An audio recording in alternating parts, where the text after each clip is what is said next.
मैं राजेश सिरोठिया दोपहर मेट्रो में आज एक विशेष चर्चा के लिए आपके सामने हाजिर हूँ।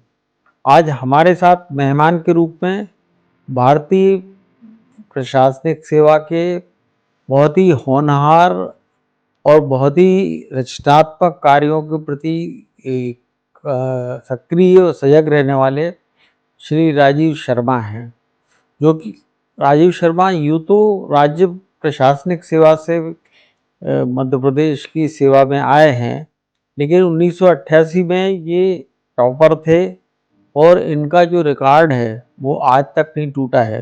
2003 में उन्हें भारतीय प्रशासनिक सेवा का आवंटन हुआ था, लेकिन अभी 2 साल इनको नौकरी के लिए और था, लेकिन बजाय सारी चीज़ें करने के, बजाय सिर्फ नौकरी बजाने के सरकार की, इन्होंने समाज में लोगों को, युवाओं को और भारत की युवा शक्ति को आगे बढ़ाने का इन्होंने जिम्मा संभाल लिया और अपनी खुद की रुचि के हिसाब से काम किया।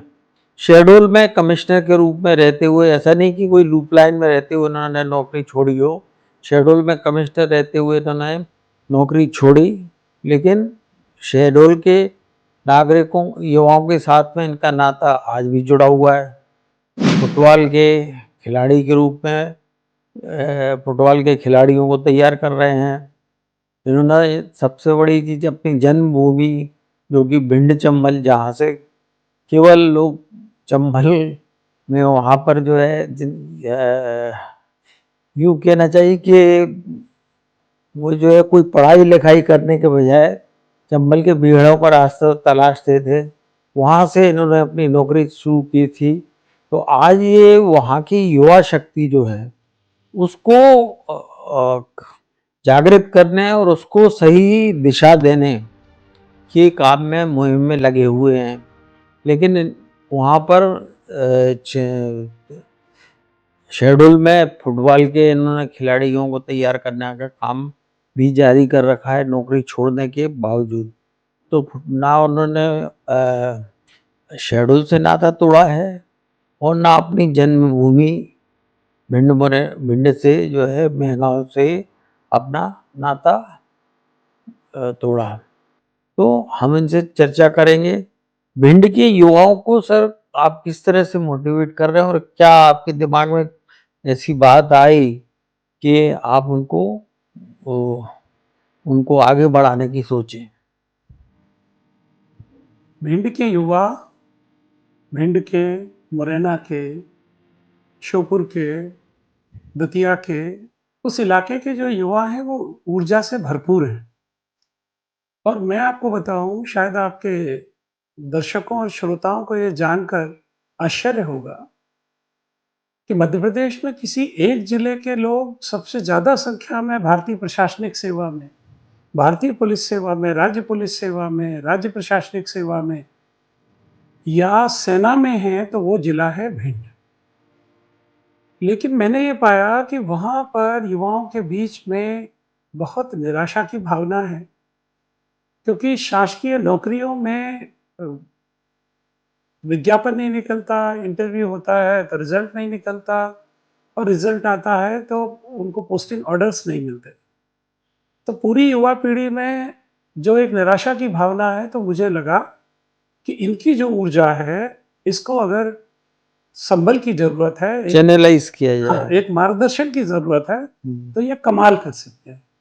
तो इसके लिए मैंने अपने अनुभव के आधार पर गांव के युवाओं को और मध्य प्रदेश भर के छोटे शहरों के युवाओं को भी करियर गाइडेंस देना प्रारंभ किया। जी, तो आपने किस तरह से लोगों को युवाओं को मोटिवेट किया है? उनको खेल के तरफ मोटिवेट किया है या पढ़ने लिखने की तरफ मोटिवेट किया है या गवर्नमेंट जॉब्स के तरफ मोटिवेट किया है या उनको अपराधों से दूर रहकर और वो अपने एक अच्छे नागरिक बन सकें और अच्छे खेती बाड़ी कर सकें, इसके लिए वो किया है? क्या-क्या कदम आपने किस-किस तरह से मल्टी डायमेंशनल तरीके से आपने किया? मैंने अपने 35 वर्षों के प्रशासनिक जीवन में हमेशा मैं जहाँ भी रहा, वहाँ पर युवाओं की प्रतिभा को प्रोत्साहन दिया, चाहे वो प्रतिभा चित्रकला के क्षेत्र में हो, चाहे वो प्रतिभा खेल के क्षेत्र में हो, मैंने उनको अवसर दिए। जैसे हटा में जहाँ मैं पहली बार एसडीएम बना, वहाँ मैंने युवाओं के लिए मैराथन दौड़ प्रारंभ की थी और मुझे बहुत खुशी होती है बताते हुए कि हटा के समाज ने, वहाँ के नागरिकों ने, वहाँ के युवाओं ने आज तक उस मैराथन दौड़ को जारी रखा है। हर साल वहाँ आयोजित होती है। इसी तरह जब मैं दमोह में नगर पालिका प्रशासक था, तो मैंने मध्य प्रदेश में उतने छोटे शहर में पहली बार नाइट क्रिकेट टूर्नामेंट कराया था और नगर पालिका की तरफ से मैंने शहर भर के युवाओं को ये सुविधा दी थी कि आप एक कागज पर 10 लोगों का नाम लिखिए, अपने खेल का नाम लिखिए, आपको बैडमिंटन खेलना है या क्रिकेट खेलना है, आपको जो भी खेल खेलना है, नगर पालिका आपको उसके संसाधन देगी। क्योंकि मैं ये देखता हूँ सिरोटिया जी कि हमारे युवाओं में टैलेंट की कमी नहीं है, लेकिन संसाधनों की कमी है। तो प्रशासन और शासन जहां उनकी पीठ पर हाथ रख देता है, तो वो आकाश के सितारे भी तोड़कर ला सकते हैं। जी। शहडोल में फुटबॉल क्रांति अभियान जो मैंने और मेरी टीम ने प्रारंभ किया, जिसमें हमने 2000 से ज्यादा फुटबॉल क्लब गांव-गांव में गठित किए। पूरे मध्य प्रदेश में उतने फुटबॉल क्लब नहीं है जितने छोटे से शहडोल संभाग में हम लोगों बना सके। और अब वहाँ की टीमें, चाहे हमारी बेटियों की टीम हो या बेटों की टीम हो, जिस भी प्रतिस्पर्धा में वो जाते हैं वहाँ तहलका मचा देते हैं। अभी हमारी बेटियां, ट्राइबल बेटियां भुवनेश्वर से राष्ट्रीय ट्रॉफी जीत कर लौटी हैं।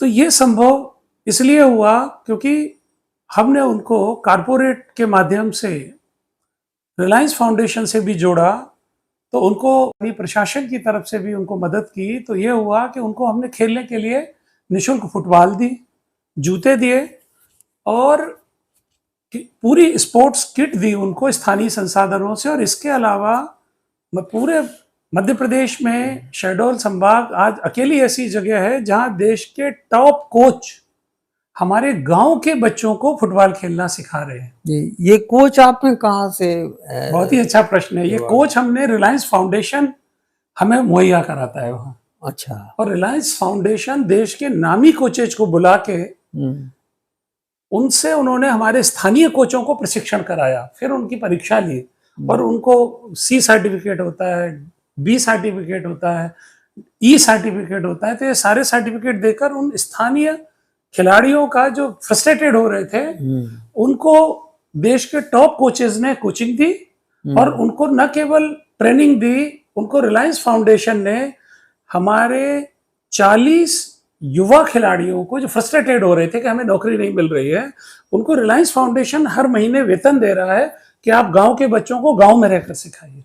अच्छा। तो ये काम वहां पर हुआ। अच्छा।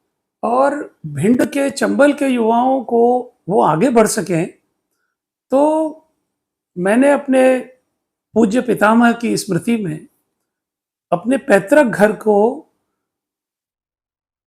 एक आधुनिक सर्व सुविधा युक्त डिजिटल लाइब्रेरी में बदल दिया कि जहां पर जो भी बच्चे पढ़ना चाहते हैं तो वो वहां आकर बैठकर पढ़ सकते हैं। फ्री इंटरनेट है, किताबें हैं और वहां एक और सुविधा है कि आप अगर किसी परीक्षा की तैयारी कर रहे हैं और उसकी किताबें आपके पास नहीं है या पुस्तकालय में आपको लग रहा है कि नहीं ये किताब नहीं है, हमें लेटेस्ट एडिशन चाहिए, तो वो वहां लाइब्रेरियन को लिख कर दे दें, उन्हें तीसरे दिन वो किताब मिल जाएगी।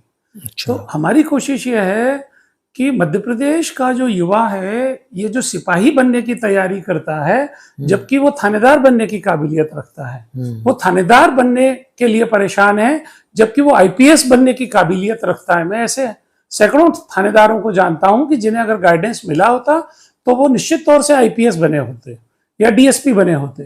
तो भिंड में हम लोग ये कोशिश कर रहे हैं कि हमारे भिंड के लड़के, मुरैना के लड़के अग्निवीर बनने की कोशिश ना करें, वो एनडीए में सफल होने की कोशिश करें और उच्च पद से अपने कैरियर का प्रारंभ करें। ये आपने जो भिंड में जो आपने प्रयास किए, अभिनव प्रयास किए, मेहगांव में प्रयास किए हैं, तो यहाँ मदद के लिए आपको कोई स्वयंसेवी संस्थाएं जो है जैसे आपने कहा कि रिलायंस फाउंडेशन शेड्यूल में आपको मदद करने के लिए आ गया है।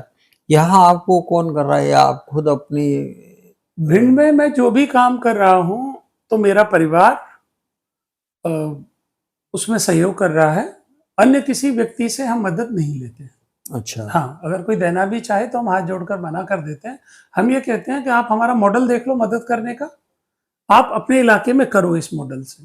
तो बहुत सारे अधिकारी और जनप्रतिनिधि हैं जो हमारे मॉडल सिंपल ये है कि 10th 12th का रिजल्ट आता है तो हम वेबसाइट से निकाल लेते हैं कि किसने जिले में टॉप किया है और उनको हम प्रति महीने छात्रवृत्ति देते हैं। तो वो छात्रवृत्ति पहले मैं अपनी पेंशन से देता था, पहले वेतन से देता था जब सेवा में था। 3 वर्ष हो गए देते देते। अब मैंने सेवा छोड़ दी है तो अब मैं उन्हें अपने पेंशन से देता हूँ। अच्छा अच्छा, ये तो आप